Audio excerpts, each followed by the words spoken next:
সূরা ইখলাস কখন পাঠ করলে সাথে সাথে ফলাফল পাবেন? ভালো করে বুঝেন। সূরা ইখলাস হচ্ছে পবিত্র কোরআনুল কারীমের ভিতরে ছোট সূরাদের ভিতরে অন্যতম একটি সূরা। তবে ফজিলতের দিক থেকে সূরা ইখলাস হচ্ছে গুরুত্বপূর্ণ ফজিলত, এবং এই সূরাটা এমন একটা সময় আল্লাহ পাক রব্বুল আলামিন নাজিল করে দিয়েছেন যখন আল্লাহ রাসূল সাল্লাল্লাহু আলাইহি ওয়াসাল্লাম দ্বীনের প্রচার করতে লাগলেন। এমন সময় আল্লাহ পাক রব্বুল আলামিন এক আল্লাহর দাওয়াত দিতে লাগলেন।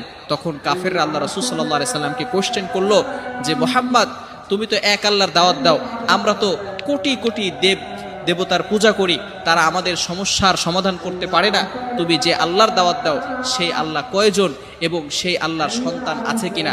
সাথে সাথে আল্লাহ পাক রব্বুল আলামিন এই কাফেরদের প্রশ্নের উত্তরে আল্লাহ রাসূল সাল্লাল্লাহু আলাইহি সাল্লামের কাছে এই সূরাটি নাজিল করলেন। কুল হুয়াল্লাহু আহাদ আল্লাহুস সামাদ লাম ইয়ালিদ ওয়া লাম ইউলাদ ওয়া লাম ইয়াকুল লাহু কুফুয়ান আহাদ।